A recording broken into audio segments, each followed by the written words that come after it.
जी हाँ, नमस्कार दोस्तों। मैं अरुण कुमार आप लोगों के बीच उपस्थित हो गया हूँ किस्सा कहानी चैनल पर। और ये नहीं कहूँगा कि आप लोग हमारे इस चैनल को सब्सक्राइब कीजिए या बेल का बटन दबा करके ऑल कीजिए। हाँ, इतना ज़रूर आप लोगों से कहता हूँ कि कहानी को पूरा का पूरा सुनिए। अच्छा लगे तो चैनल को ज़रूर सब्सक्राइब कीजिए ताकि मैं अगला कोई भी वीडियो डालूं उसका नोटिफिकेशन आपको सीधे आपके मोबाइल में पहुंचे। तो मैं बात को यहीं तक ख़त्म करते हुए बढ़ते हैं कहानी के तरफ। आज का मेरा कहानी है कवि और सुहागन लाश।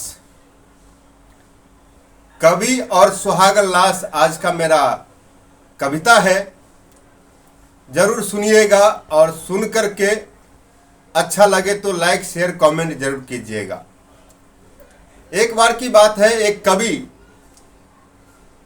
घूमने के लिए, ठंडी हवा लेने के लिए नदी के किनारे पहुंचता है। नदी के किनारे पहुंचने के बाद वहां पर जब वो बिल्कुल शांत अवस्था में होता है तो नदी के तरफ देखता है और नदी के तरफ देखने के बाद वो बहती हुई धारा का दृश्य देखते देखते उसमें, उस बहती धारा में धीरे धीरे से जो धारा बह रही होती है नदी की, उसमें एक सुहागन लाश, जो कहने का मतलब कि पूरे श्रृंगार से, पूरे जो है श्रृंगार की हुई लाश, जो देखने में लगता था कि उसका शादी बहुत जल्दी ही हुआ होगा, पूरे मेकअप, पूरे गहने से लदे नदी में बहती हुई आ रही थी। तो कवि उस लाश से कहता है, कौन हो तुम ओ सुकुमारी, बह रही नदिया के जल में, कोई तो होगा तेरा अपना मानव निर्मित भूतल में। कवि उस लाश से कहता है कि कौन हो तुम ओ सुकुमारी, बह रही नदिया के जल में, कोई तो होगा तेरा अपना मानव निर्मित भूतल में। किस घर की बेटी हो, किस क्यारी की कली हो तुम, किसने तुमको छला है बोलो, क्यों दुनिया छोड़ चली हो तुम। किसके नाम की मेहंदी बोलो, हाथों में रची है तेरे, बोलो किसके नाम की बिंदिया, माथे पर लगी है तेरे। लगती हो तुम राजकुमारी या देवलोक से आई हो, उपमा रहित ये रूप तुम्हारा, ये रूप कहां से लाई हो। कवि की इतनी बातें सुन करके उस लाश की रूह, उनकी आत्मा, शरीर तो उनका मर चुका था उस सुहागन लाश की, लेकिन उनकी आत्मा की आवाज आई कवि के पास। कहते हैं कविराज से, वो लाश के अंदर से वो आत्मा कवि से कहता है, कविराज मुझको क्षमा करो, गरीब पिता की बेटी हूं, इसलिए मृत मीन की भांति जल पर लेटी हूं। रूप रंग और सुंदरता ही, रूप रंग और सुंदरता ही मेरी पहचान बताते हैं, कंगन चूड़ी बिंदी मेहंदी सुहागन मुझे बनाते हैं। पिता के सुख को सुख समझा, पिता के दुख में दुखी थी मैं, जीवन के इस तन्हा पथ पर पति के संग चली थी मैं। पति को मैंने दीपक समझा, उसकी लौ में जली थी मैं, माता पिता का साथ छोड़कर उसके रंग में ढली थी मैं। पर वो निकला सौदागर। गौर कीजिएगा, वो लाश के अंदर से आत्मा क्या कहती है।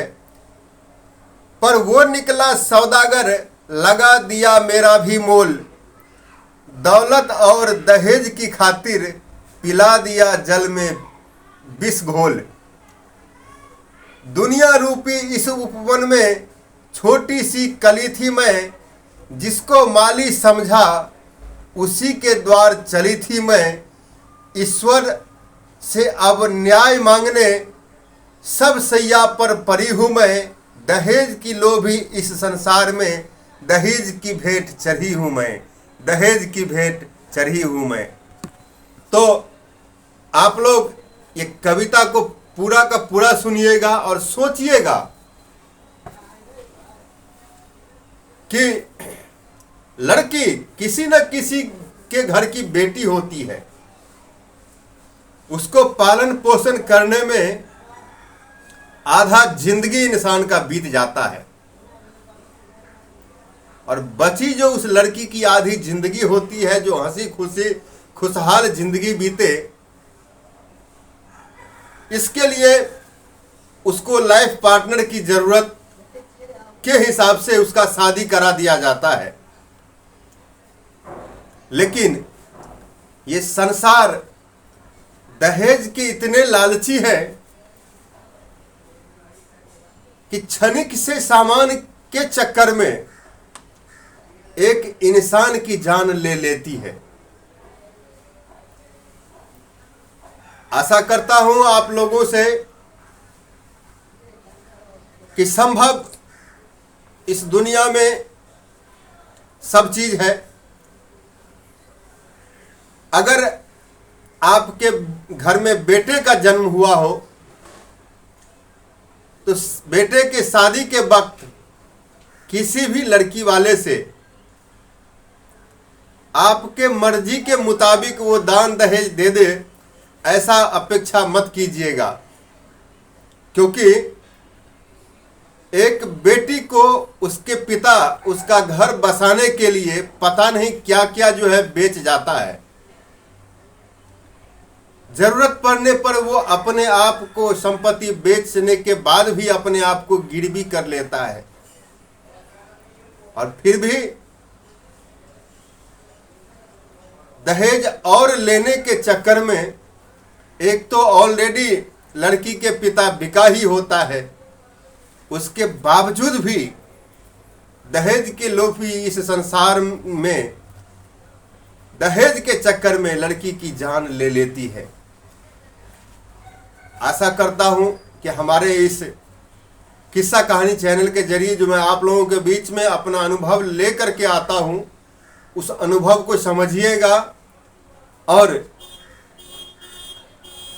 अच्छा लगे तो चैनल को कृपया सब्सक्राइब जरूर कीजिएगा। सब्सक्राइब करके बेल का बटन दबा करके ऑल कीजिएगा, और अच्छा लगे तो 10 दोस्तों में शेयर जरूर कीजिएगा।